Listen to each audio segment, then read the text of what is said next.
Michael, would you be confident taking this team into a series against India?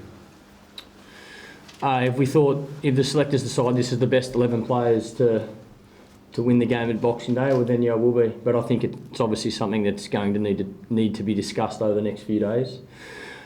To be honest, the last thing I've been thinking about over the last few days is selection. I've been getting my head around trying to win this Test match. But now with a bit of time leading up to Boxing Day, no doubt I'll be on the phone talking to the selectors to try and work out what the best 11, what the best squad is, firstly, to go down to Melbourne with, and then work out the best 11 once we get there. Jess. Michael, are you confident about being able to put yourself sort of like as a role as a captain and be confident to one side in being a selector and deciding what's best for the team? 100%. I think I've tried to do that since I've taken over the captaincy. I've made it very clear to the players that my decision on selections or my one vote on selections will not be personal. It'll be whatever I think's best for the team. Michael, I know you've got a good relationship with Phil Hughes, but just the way he's batting at the moment, do you think maybe a break could do his confidence some good? Go back to domestic cricket and maybe get some runs?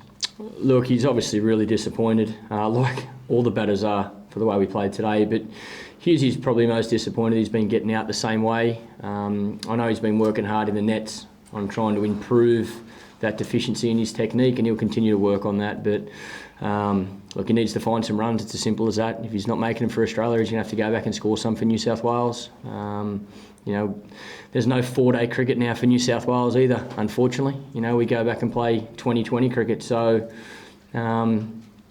if that's the case for somebody or people that get dropped from this team, they're going to have to go back into 2020 and score some runs. And not sure how it's going to work, but then you're going to have to be picked back into the Test team from the Big Bash. So we'll have to we'll wait and see what happens. But look, he needs some runs, no doubt. He's not the only one though. Let me make that very clear that it's not from lack of work. The poor bloke's been trying his backside off, training as hard as anyone. It's just unfortunate at the moment he's not having much luck. Beating South Africa and Joburg and then losing to New Zealand, is it just the sort of inconsistency that's the most disappointing thing?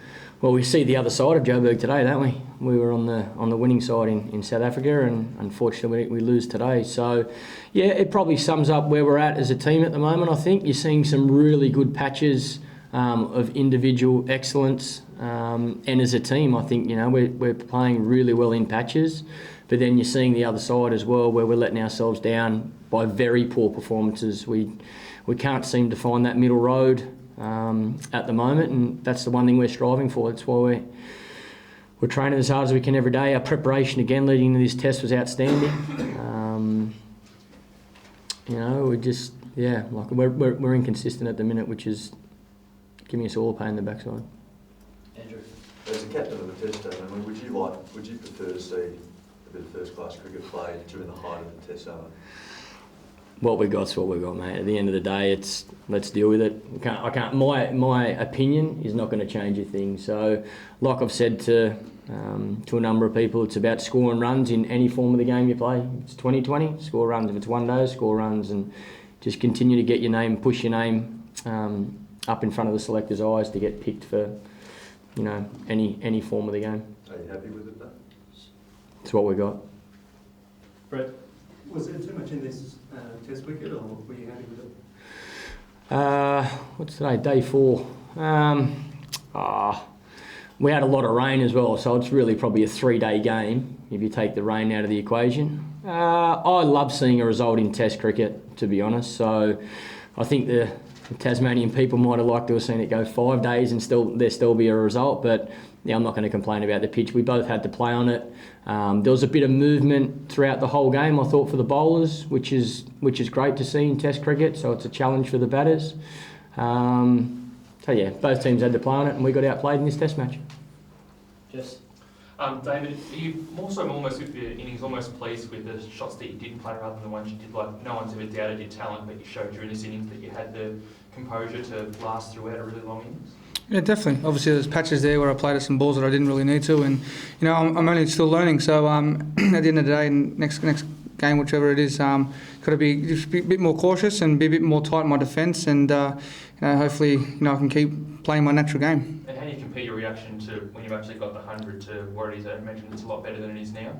your sort of mood? Yeah, obviously my mood's always going to be the same when I go out there, and obviously it's always a, to achieve a milestone like that's always fantastic, and how can I say it? But at the end of the day we lost, and it's disappointing more to be out there with 8 runs to go and not get across the line.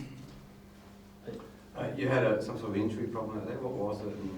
Yeah, after I dived back in for that run-out chance, I then played a pull shot, and then right side of my back sort of, seized up a little bit, and then obviously couldn't bend down, and I don't think they took much notice of what happened, so they didn't bounce me too much. But obviously a couple of the drugs that the phys gave me settled in, and now it's okay at the moment. But yeah, it should be fine. You were happy to back Nathan out there to get the runs. Did you have a chat about that, or were you given some instructions about that, or are you making the calls? It's our decision, and 100% I'm backing my teammate, no matter who it is. I'm still going to back him. Every run was crucial. I batted with Nathan Zimbabwe this year, and he hit the winning runs over there, and he had to get 30 runs there as well. And he's a fantastic person in general. He's always he was always laughing and carrying on a little bit out there. And at the end of the day, it's what happens. Doug Bracewell bowled well, and it shouldn't have come down to Nath at the end there anyway. Dave, did the conditions change out there? I mean, you guys were sort of 159. Did the ball start moving? Was there something that changed in the way New Zealand were going about it? No, I just think they stuck to their instinct. They bowled at the stumps, and the ball started swinging. And obviously there's a bit of invariable bounce there from Bracewell's end, and that's cricket. You have to sum up the conditions. You have to get forward with the inconsistent bounce, and I think generally our players did do that. And then obviously some of the ones where our dismissals were caught in the slips. In hindsight, players are still going to probably play at that shot because you're thinking, all right, it could be a half volley and I couldn't hit it through covers. But at the end of the day, we nicked them and didn't get away with it. David, did you sense as the wickets started to fall a sort of an extra spring in the New Zealanders' steps, that they felt much more up for, that they felt that perhaps things were going their way, because for a time it looked like they weren't? Did you get a sense that their mood changed? Yeah, it always happens that when I get a couple of quick wickets, you get a roll on, and the wind blows up a little bit there, and obviously I tried my best to try and gain momentum back to our way. We needed to build partnerships, and there was a couple there that we did, and obviously we a few dismissals here and there, and it just slows down the momentum, and they gain all the momentum. So you have to try and slow that down, and obviously partnerships are the key, and we didn't quite get there. Mike, are you worried about the top order and some of the collapses? I mean, there's a few guys that need some runs, don't they, for Boxing Day? Every one of us. I can't be worried about the top order. The middle order didn't play it well either this afternoon. So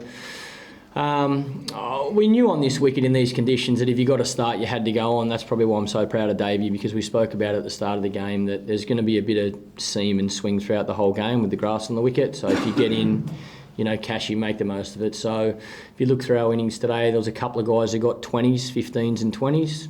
Well, if one of those guys goes on, the whole game situation is a lot different. So, it's not one person. Our whole batting order needs to get better. We need to be scoring more runs individually and as a team. In the first innings, our tail once again played a big part in getting us to 130, and that's as I've said before, it's not good enough. We've got to be, as batters, it's our job to make runs. We've got to do that more often. David, is it a bit of a strange feeling to be sitting here as man of the match on the losing side? Yeah, definitely. I was a bit surprised. Obviously, Doug bowled very well there, and credit to him. He bowled fantastic, and obviously on the losing side, you don't really too often see a man of the match. But at the end of the day, I just got to take that through the voters. Hey. A lot of people would have assumed that you'd have been satisfied. You made a lot of money from 2020 cricket. You're at the top of your game. Would you have been satisfied if you'd never played Test cricket, or was you driven by the desire to get a baggy green? Oh, as I keep saying, as a kid growing up, you 100% want to keep striving as much as you can to get that baggy green, and now I've got it. I'm trying to hold on for it as long as I can, and I'm going to keep doing that. And obviously, as we keep talking about 2020 cricket, I've always said I wanted to prove people I can play longer form, and now today it's overwhelming to show people what I've done today, and at the end of the day, I've just proved to people that I can play longer form. And Michael, is it your job to relate selection news to players? Because I know you were working that out before the series. Who's in and who's out? It can be as a selector, but generally it's been the selector on duty or the coach that has told the players if they're selected for the game or not, but it can be, yes.